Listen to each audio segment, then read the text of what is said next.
Hey folks, before we get this episode started, I'd like to take a moment to thank our Patreon supporters over on patreon.com/positivelytrek, including Carl Morris, Joyce Marin, Jim Stoffel, and Dave Garcia. Thank you all so much for your support. If you'd like to help keep Positively Trek coming to you each week, please go to patreon.com/positivelytrek. You can help out the show, and at any level you will receive perks such as early access and exclusive bonus content.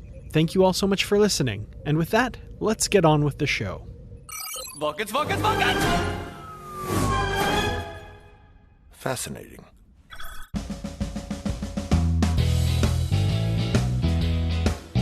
Hey folks, welcome to another episode of Positively Trek, where we have an animated discussion all about a Lower Decks episode. That's right, this is our Lower Decks review show. We are talking this week about Season 2, Episode 5, An Embarrassment of Dooplers. And I'm really happy to be back on the show after a bit of an absence. And I, of course, cannot do the show alone. So with me, as he is every week, is the amazing Bruce Gibson. Bruce, how are you doing? I'm doing great. I feel like I could just, burst out of my body and become multiple me's right now. Oh, no. Well, we'll try and keep you calm. We'll try and not, get you agitated or embarrassed or anything like that. Yeah, and no silent treatments either. No kidding. Yeah, no, for sure. But, if that does happen, I'm prepared to berate you. So, there's that. I would actually like to see you try that. That would be kind of disturbing. Yeah, I can't think of a bad thing to say to you. So if, we were in that position, I'd be worried that I wouldn't be able to step up and, really cut you down to size. That worries me. I would probably think he's got to be joking. I don't know. Just make you laugh. And okay, well, that's something, I guess. Maybe by the end of the episode, we'll berate each other. I can't see that happening, but we'll see what we can do. So yeah, we're talking today, like I said, about the episode An Embarrassment of Dooplers. And yeah, let's just jump right into it. So we've got this ambassador aboard the ship, played by the amazing Richard Kind, who's now in the Star Trek universe, which makes me very, very happy. I love this actor. He always plays the most neurotic, weird characters. And as soon as I heard his voice, I was like, who is that guy? That sounds so familiar. And then it occurred to me, and I couldn't think of his name. I just kept listing all of the roles that he's played. And, most recently having seen him in Stargate, he's in the film as some, American Air Force official. And then he shows up later in SG-1 as Vala's father. So he plays two roles there. And I'm like, oh, what's his name? So I did have to look up that it is Richard Kind, and I'm so happy that he's in Star Trek now. I know. I recognized the voice right away, and I was like, wait, I know that voice. And it took me a moment to figure out who that was. It's like, I know it, but who is he? I remember him back in the days. Gosh, I guess it was maybe the early 90s. He was on a show. I'm trying to remember. I'm looking it up real quick. I can't remember if it was Tracy Ullman or if it was Carol Burnett. She had a revival show. I think it was Carol Burnett. She did a show for a little while. Then he was on. And that was early days. And every time I see him, I think about how, I'm just looking it up. He was on the Carol Burnett show. It was a revival in 1991. He was part of that cast. Oh, that's awesome. That's really cool. Yeah, he's one of those ones who's popped up just about everywhere at some point. And he's so distinctive. That distinctive voice just really snaps you back to whatever you remember him from, for sure. So yeah, he's a Doopler emissary. And the Dooplers, apparently, when they get embarrassed, they duplicate. And I'm getting, of course, real Tribble vibes here, but, kind of neurotic, awkward Tribbles, I guess, who can speak.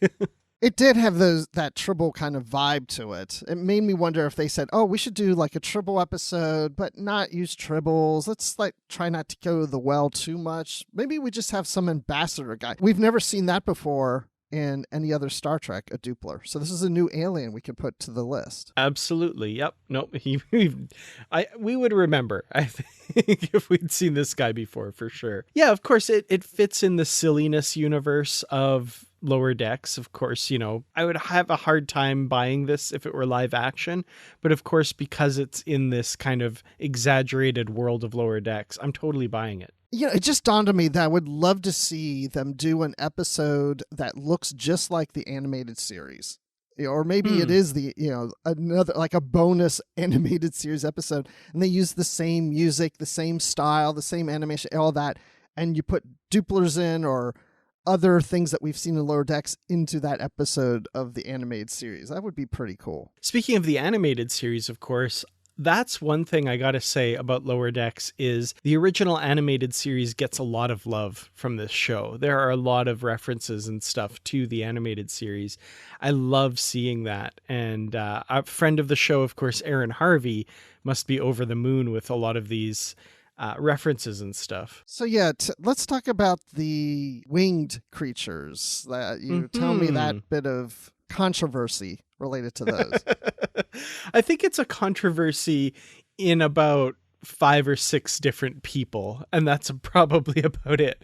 But yeah, so we see these winged creatures, and of course my brain and a lot of fans' brains who are familiar with the animated series will immediately go, oh, they're an Aurelian. They're Aurelians from the animated series. We saw them there. But there's also another avian species from the animated series called the Score.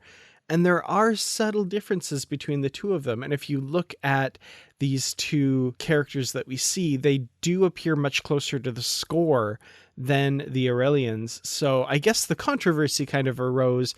Memory Alpha identifies them as Aurelians, but the animated series expert, Aaron Harvey, definitely has evidence and can point you to the reasons why they are, in fact, Score and not Aurelians. So I think groin plumage is one of the indicators, which that's an interesting phrase that I didn't think I'd be saying so much in the last couple days, but there you go.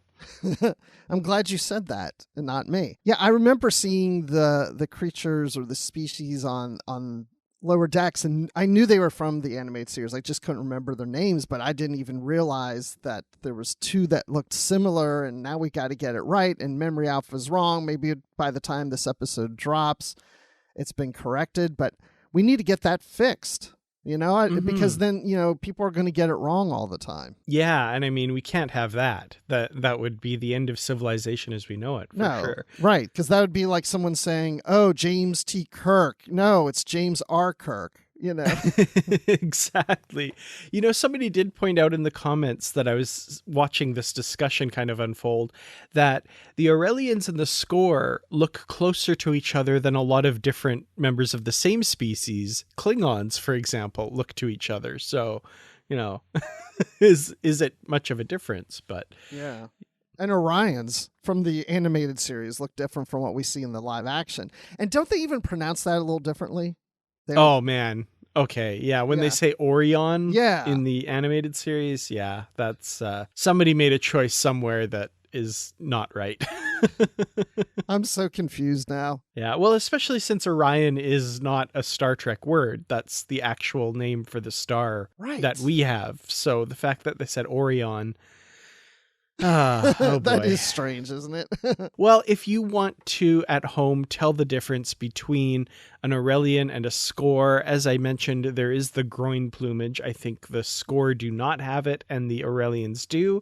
But the most easy way to tell the difference is Aurelians have kind of a scrawny, thin neck, and the Score have a big, thicker neck. And the ones we see are the more thick-necked alien race here. So there you go.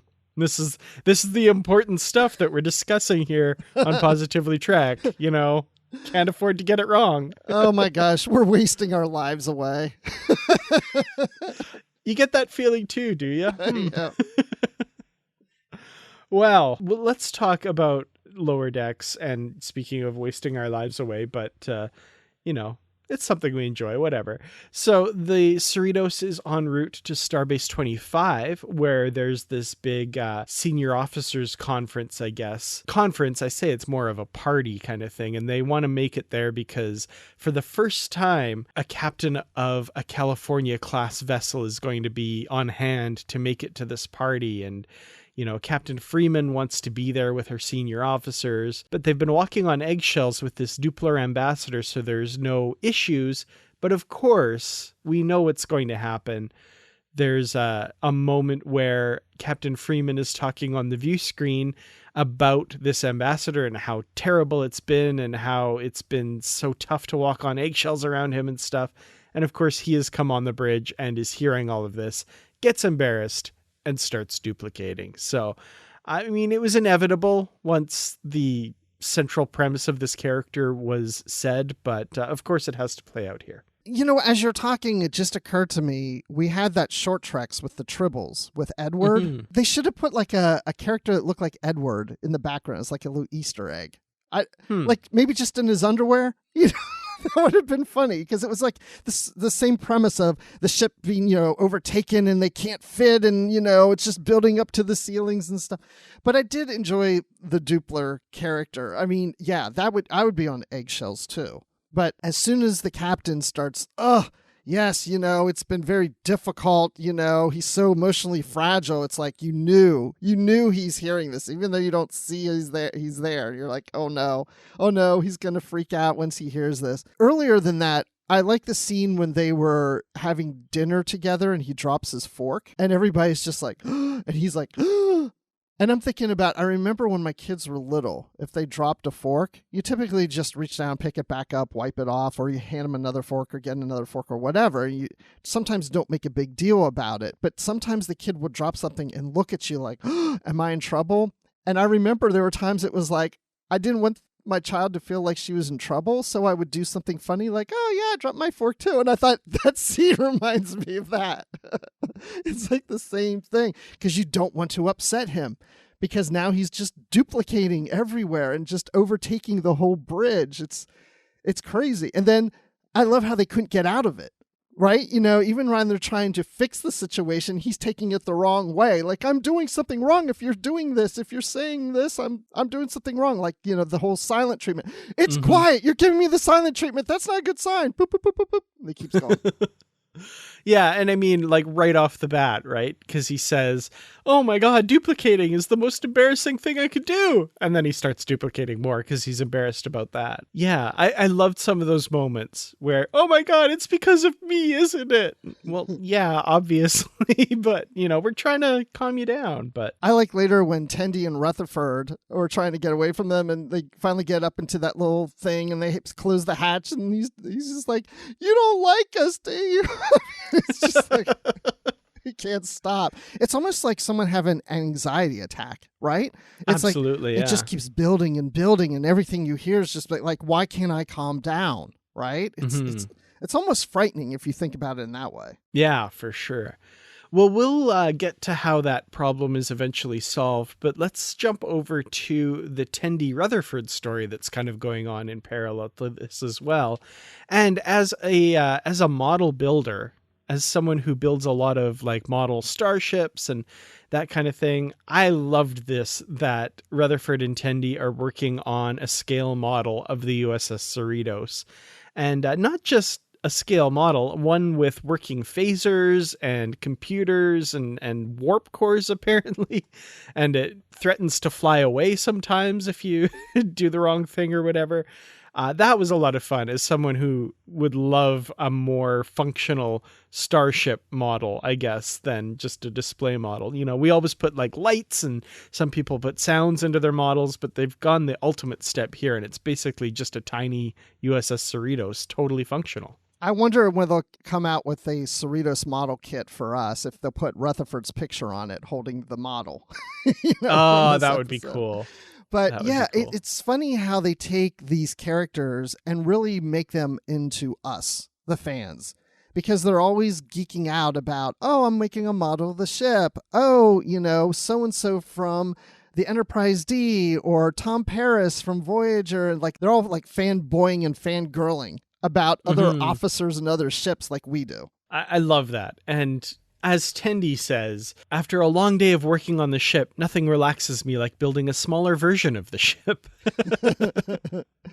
I love it. I love it. So, yeah, that's pretty cool. They're building this model, and what comes out of this story is kind of a bit of a self-consciousness on the part of Rutherford that he's not as smart as he was before he lost his memory, because he keeps finding these little notes from himself in the model that he doesn't understand, and he's trying to make this model functional, and something keeps going wrong with it and that kind of thing.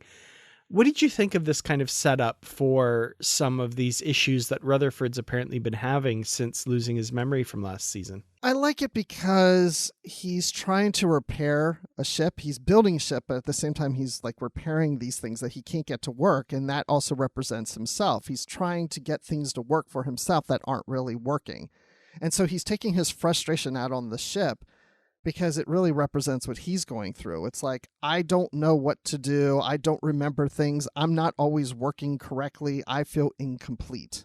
And I can't complete myself until, I can figure out all the parts to put together for myself. And so the ship, he's taking his aggravation on because it's just how he feels. And yeah, it feels like his past is teasing him. It was like, hey, you were able to do this before. What's wrong with you now?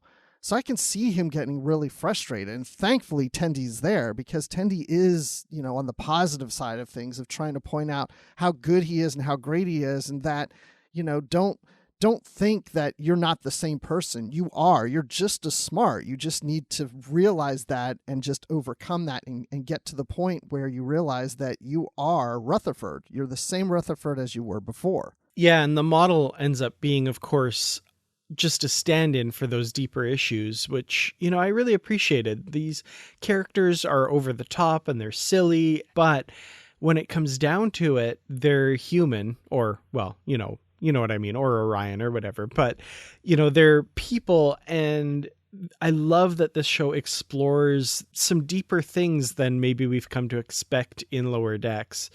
And Rutherford's line towards the end where he says, this isn't just about the model, all this stuff. I'm behind you by a year in our friendship. I feel like I keep having to try and catch up and all this kind of stuff.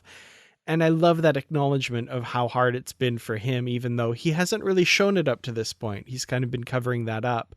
But it's been tough, and I really appreciated that. Well, they're handling us better than TOS did with Uhura and Nomad when he wipes her memory. It's just the next week she's back to normal.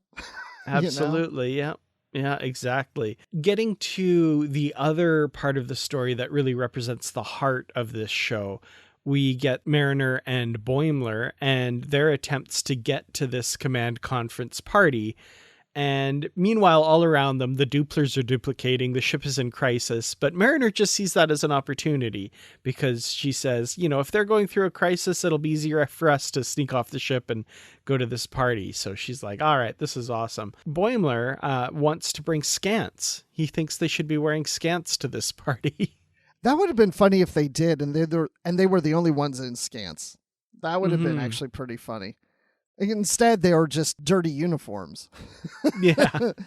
But I like how they led to how they would get in, because, the Lunar class Titan, William Boimler, would have had a ticket to go in, but they're, so far away, they can't make it in time. So when, show up, he goes, oh yeah, I'll ask his permission. She's like, no. He goes, oh yeah, that's a bad idea. Like, he's so innocent. And so at the same time, though, I thought, the other Boimler, the William Boimler, would probably be like, I can't make it, so yeah, I'd want you to go. At least one of us should be there. Like, I would think he would be supportive, but at the same time, maybe because he'd be jealous. And no, I don't want you to go and pretend you're me. If anybody should go, it should be me. Yeah, I was curious about that too. I was wondering, he might be okay with that. But I thought that was pretty funny that Boimler's going to ask permission. Mariner's like, no, that's ridiculous. Don't do that.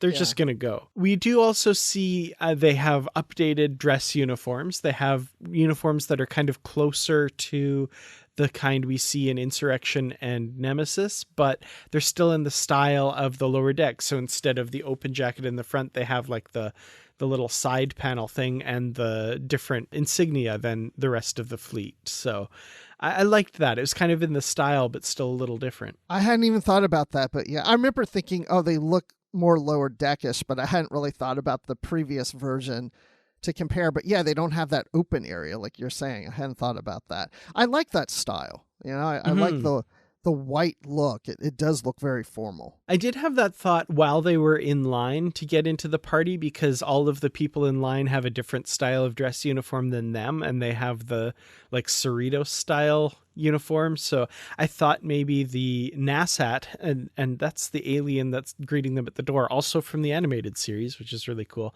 I thought that he would catch that they had different styles of uniform than everyone else, but he didn't catch that. No, he's not a true Star Trek fan, because he would have caught it if he were. But yeah, so they're beaming over to Starbase 25.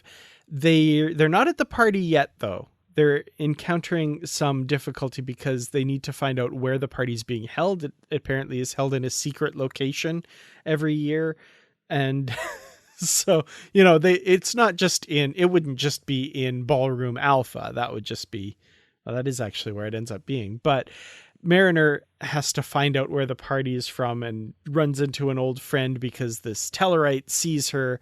I say friend should be in quote marks, because this Mizarin, who's another alien race from TNG. Malvis, yeah, is going to set her up because he's going to use her to transport a bunch of data bubble baths. This episode just gets crazier and crazier, but apparently they're actually cover for him trafficking weapons. So she kind of gets caught up in this whole plot here. I just think I would like to be involved in a show like this, because you just come up with random things. Like, well, what could it be that he wants her to transport?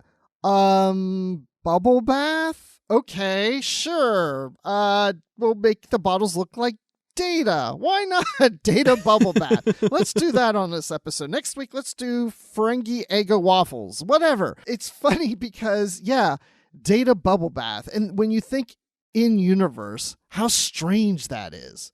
Like, imagine a military today that has bubble bath of one of their officers. I love it. They need to do that. It's just so weird. Oh, but you know what? Now that I think about it, it was his old uniform, right? From the D, the yellow. So it wasn't even a current looking data. No, it's a commemorative one of his past self, right. I guess. Yeah. Yeah. But I just thought that was strange. I mean, I guess we'll wait till we get later, but I like how it ends with the bubble bath. I do have to say, though, some of them could be lores, apparently. They might not all be datas. There might be some lores in there. Well, they could be B4s, too. No one even thought of that. There should be at least one B4, for sure. And it sings Blue Skies when you open it. There you go. Yeah. No, I love that. I thought that was funny with the bubble bath. That was ridiculous. But, you know, I'm there for it. You know, I'm laughing along with this because it's just so ridiculous. It's so us, right? We would be excited about data bubble bath. And how much do you want to bet we're going to get that? So, yeah, we also get this chase through the starbase on these kind of vehicles, I guess, through this massive starbase. And Brandy, when we were talking about this in the live show, mentioned, of course, the Blues Brothers, which, yeah, absolutely, I'm getting those vibes. And Boimler calling out the various things that they're driving through and seeing. I thought this was a hilarious bit. And also, I do have to say, the animation is just so good through all of this. I've been like kind of pausing through little bits and advancing frame by frame, and I'm like, the animation is just gorgeous through this whole section. Yeah, I did some freeze framing through the chase scene. I didn't see anything that really like caught my eye that I was like, oh, look at that, you know, like that's an Easter egg of some kind. Maybe there's one in there, but I didn't catch it. But I did love it when they're crashing through stuff and Boimler's like, casino, barbershop, fine men's clothing. That one cracked me up. Fine men's clothing. Because that's the kind of thing you would go to an old department store and you'd have somebody running the elevator. And once it gets to that floor, ding, fine men's clothing. Mm-hmm. My favorite still is Falcons. Yes, that's my favorite too. And then they're just like, fascinating. That was terrific. I was so, yeah, that was awesome. And it's not just him shouting Vulcans, it's how it sounds, right? Like you did it. Vulcans, Vulcans, Vulcans. That was perfect. You know, it's funny is because the episode is an embarrassment of Dooplers. There's kind of almost a Doppler effect on Boimler's voice there a little bit. So That's right. The episode should have been called the Doopler effect. That's a good one. Yeah, it should have. But yeah, no, I'm enjoying this episode. That mid-episode chase scene, really well done. Boimler's worried they're going to get arrested, of course, but Mariner contacts her friend and basically says, tell us where the party is, get us out of the situation, or I'll tell them who the weapons belong to. And he says, well, we'll both be in prison then.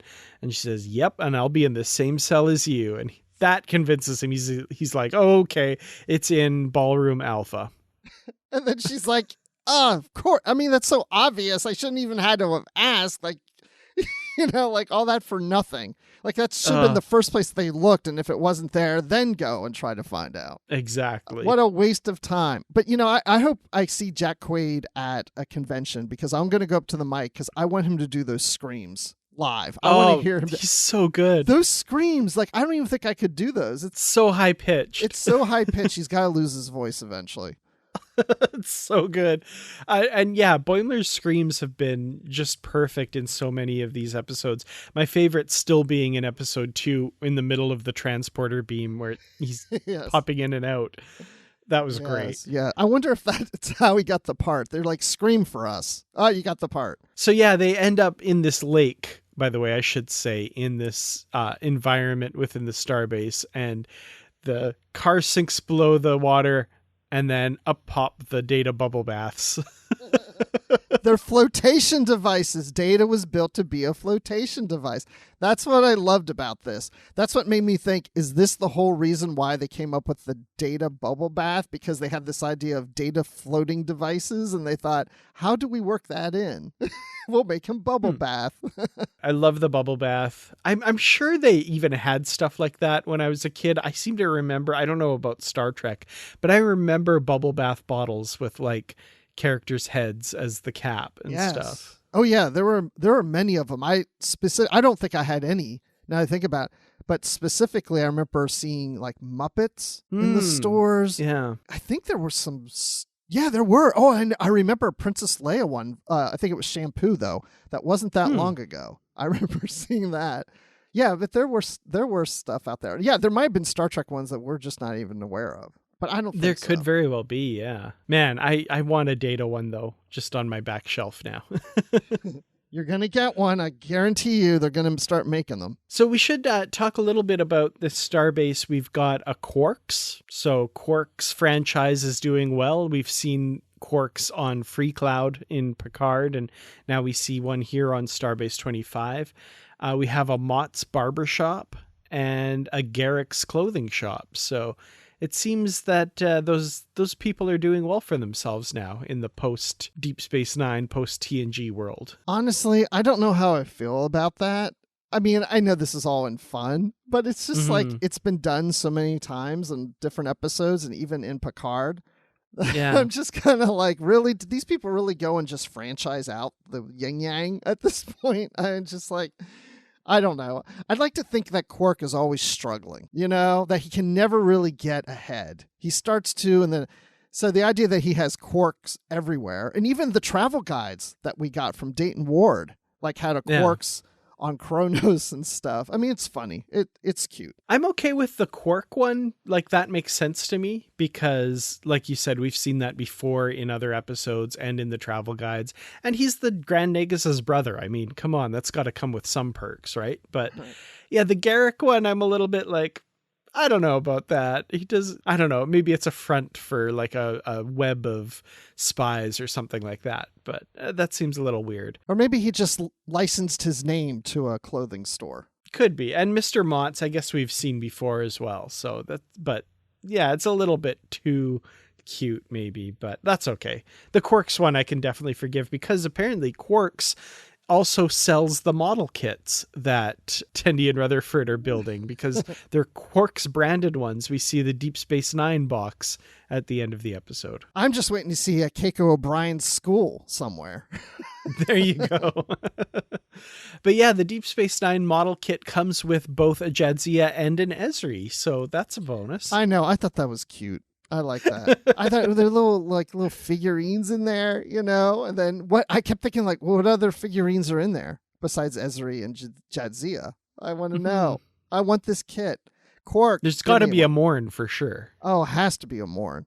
But the thing is, he doesn't come off the bar stool. He's already It's just one molded piece. Yeah, absolutely. So yeah, we've got on the ship, the Doopler problem, of course, is coming to a head. They keep duplicating, I don't know.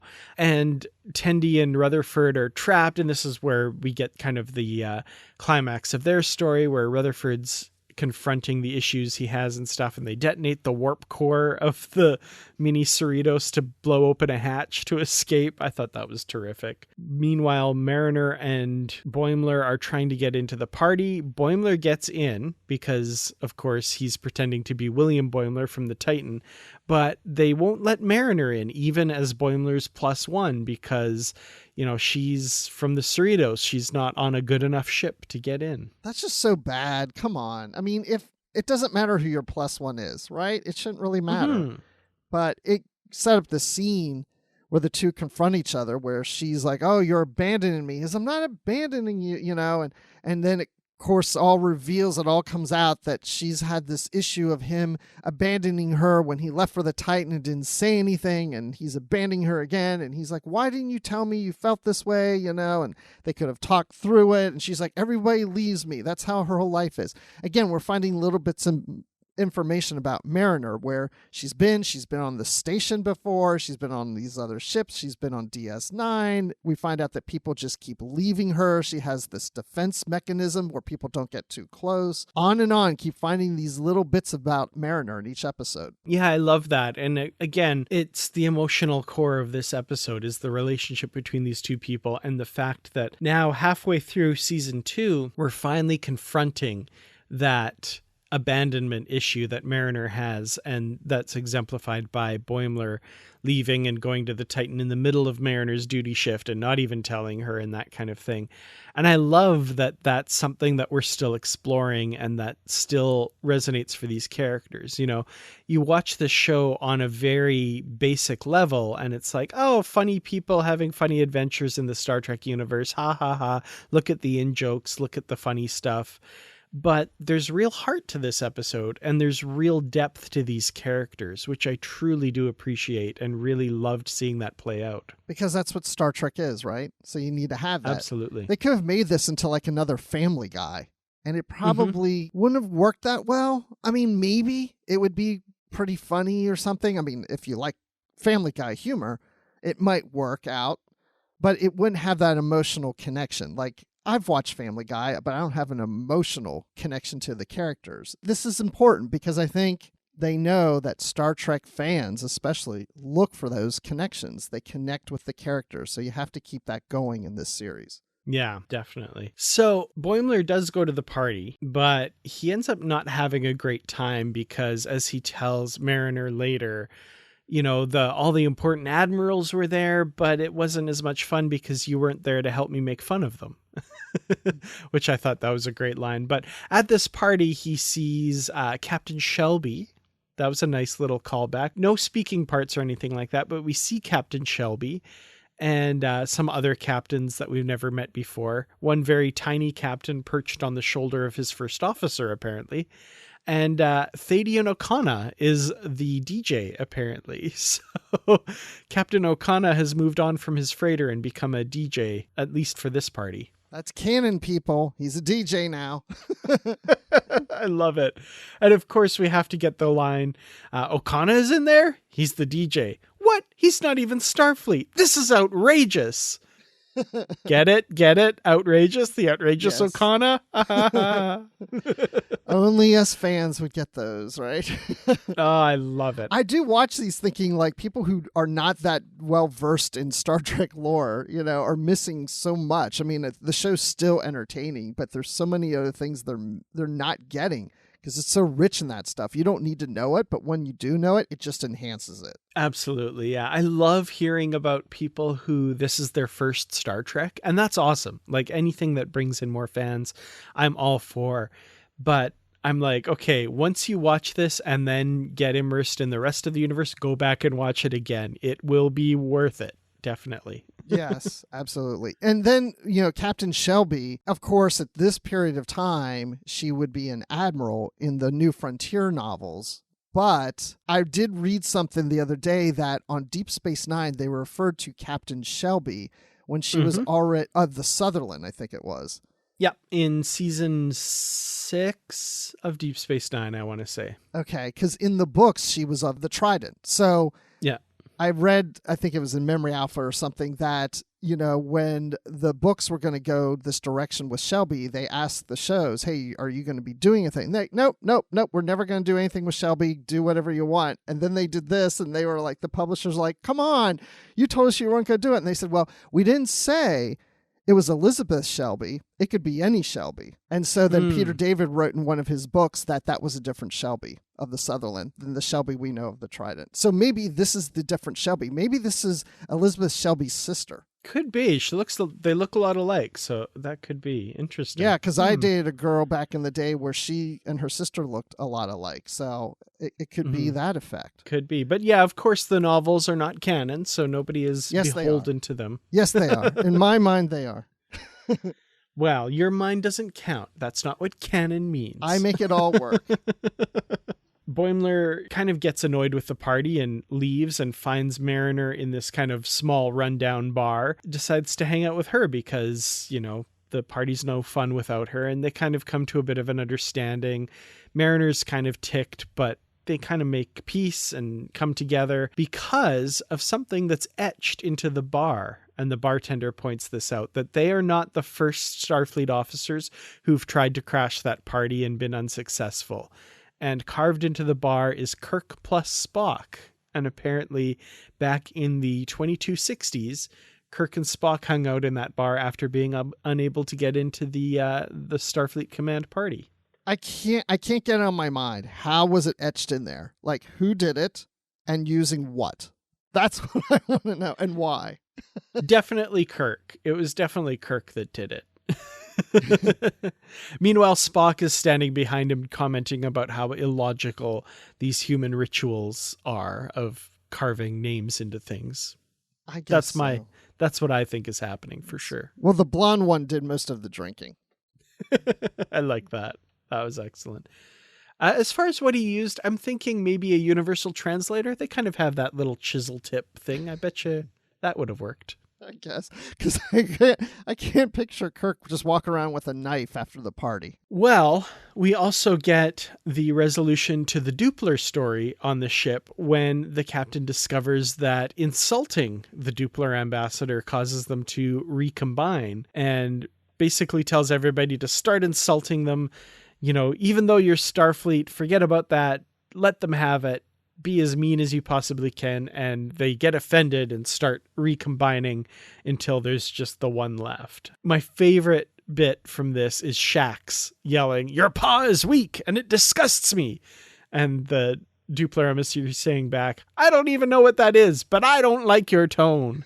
I know, I love that. That was one of my favorites. And of course, Dr. Tana with her beep, beep, beep, beep, beep, your beep face.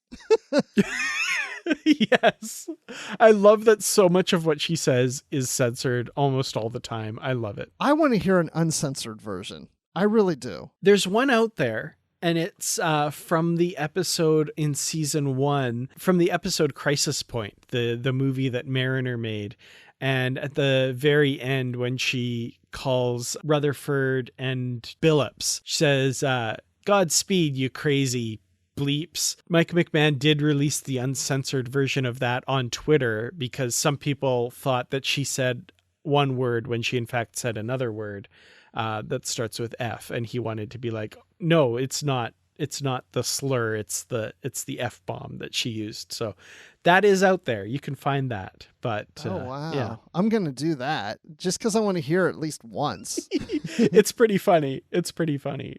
I keep wanting them to come out with a DVD or Blu-ray version that's uncensored, just out of curiosity. I mean, it's funny with the bleeps, but at the same time, I do want to hear them say it just to see what that's like. There are some of them that I'm pretty certain, like, that what she's saying isn't, like, there's no word for it for us, because in this one, she also says she let Admiral so-and-so put a bleep in her bleep.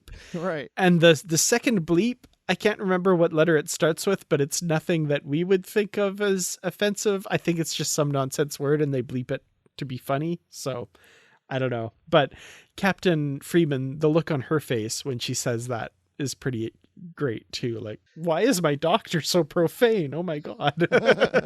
Send her back to the 20th century and look for whales. She'll fit right in. Definitely. Well, they do manage to get the Doopler emissary back under control just in time to beam down with her senior officers to make it to this party, but they're unable to get in. The California class, they're not allowed in. That's so wrong. I mean, she's a captain of a ship, of a starship. I mean, she should be able to go in.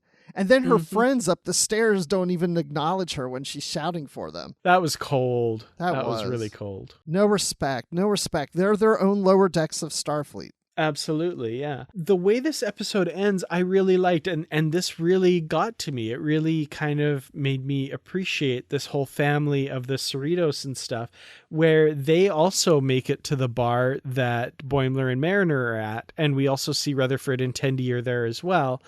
And they're all kind of hanging out like you said, the lower decks of the fleet, right? They're the kind of put upon ones that aren't acknowledged. You know, as Freeman says, we put up with as much bleep as Picard and his crew. We should get special treatment as well. Not special treatment. We should get equal treatment as well. But no, they're not allowed in the party. They're all hanging out together at this bar. And there's so many great moments here.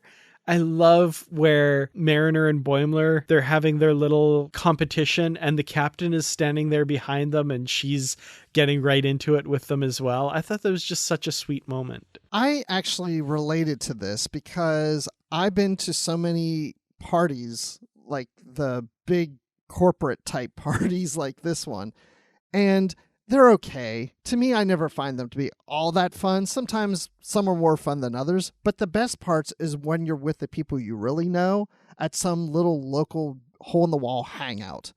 Because you guys all know each other, you have a bond, and it's more intimate, closed setting, and you're just hanging out, and you're just having a good time. And to me, yeah, that is the best party. Not standing around in some big place with music blaring and people all in stuffy uniforms, and you got to kiss up to different admirals. No, just hanging out at the local pub. Definitely. I loved that. I thought that was great. The episode ended just on the perfect note for me. Rutherford and Tendi getting started on their new Deep Space Nine model, which I thought that was terrific. I have a Deep Space Nine model in the closet that I've not ever built. So I'm like, maybe I should pull that out. Yes, you should do that. In honor of this episode. Yeah, for sure. Well, speaking of in honor of this episode, do you have any final thoughts / a rating for An Embarrassment of Dooplers? I do. I'm just looking through my notes. I want to call out a few things. Real quick, there was no cold opening, which isn't the first time, but I think this is the second episode we've had that. No big deal. But I like that Malvis refers to Mariner as Becky and brings up SETI Alpha 4 and SETI Alpha 5. Those were fun. I thought there was life there. And then we're in the car driving around. Fish people. Hey, we're not people. And then the old man that's raking, he's still alive. That just whole thing was weird to me. I didn't get that. That was funny. Yeah, that was... I think I said on the live show that moment, it was like a joke from a Family Guy type episode or a Rick and Morty. It could have been in any one of those shows. Yeah. It didn't necessarily have to be in a Star Trek one, but it was still funny. Like the poor guy. So this is how I die. And then the car flips over him and he says, "Oh, Still alive, I guess. Yeah, see, that's a good point. We're talking about it really makes the show even more fun if you know all these little Star Trek bits. But what about things from other series that maybe we're not picking up on, that we're not as familiar with? Yeah, he could be from something else. I like that. I thought it was weird when Mariner said to the bouncer she's from the Voyager D. Mm-hmm. What did that mean? There's not a D Voyager, right? No, she was trying to bluff her way into the party. Okay, that's what I thought. I mean, I thought she's just making this up. And then I thought, unless I'm missing something, I know there's not a Voyager D, but maybe there's some other Voyager D thing out there. I don't know.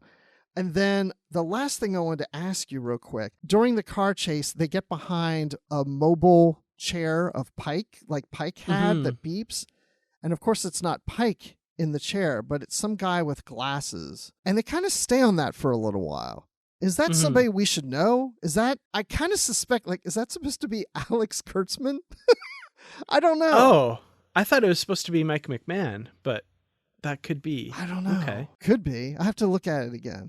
Yeah, I'll have to look at it again. I saw a lot of people online saying it looked a lot like Mike McMahon, but I wasn't looking at it at the time, so I'm not sure, but that's just what other people have been saying. Okay, I'll have to go back and look again. I didn't think Mike McMahon. He looked a little different to me. But anyway, my overall rating, I would say that, well, I'm going to say what I said the other night. Yeah, I like this episode. I've liked all episodes, of course. It's not a standout for me. I think I like it a little more than some of the others this season, maybe just up there a little more. So I'd give it 787 Dooplers out of 1,147. I have to say, I think, to me, this episode is a standout. I really liked this one. I thought it was a huge improvement over last week's episode, which I wasn't the biggest fan of. There's a lot of things that bugged me about last week's episode. One of the weaker ones, I thought, of Lower Decks last week. But this week, they're back to form here. I really, really enjoyed this episode, mostly because of the heart and the warm feelings I got at the end of the episode, and that feeling of the Cerritos family and them all kind of coming together. The funny bits are really funny, and I really appreciated them, but to me, that heart of that episode just really kicked in at the end and made me appreciate what this show is and these characters and who they are and stuff. So yeah, I have to give this one, I think I'm going to say 4.5 out of 5 really stuffy celebrity admirals that you'll meet at this party and maybe be able to suck up to if you get in the party. Good luck with getting in. Well, those are our thoughts on An Embarrassment of Dooplers. Do you have any thoughts that you'd like to share with us? Please let us know. You can email us positivelytrek@gmail.com or leave a comment on the Facebook post for this in the Positively Trek discussion group. Always great discussions happening there. We love to hear from you and your thoughts on these shows. And Bruce, when you're not talking about Lower Decks and dealing with Dooplers, where can we find you? I'm on Twitter at Admiral_Rex, and I'm also occasionally on the Star Wars Report podcast and Literary Treks. Awesome. And you can find me on Twitter at Kurtrats, on YouTube at youtube.com/KurtratsProductions, and anywhere else where you can find Kurtrats or Kurtrats47 on the internet. And thank you so much to the Patreon supporters for your help in bringing these episodes to you. Could not do it without you. Very much appreciated. We'll see you in the next episode. Until then, as always, stay positive.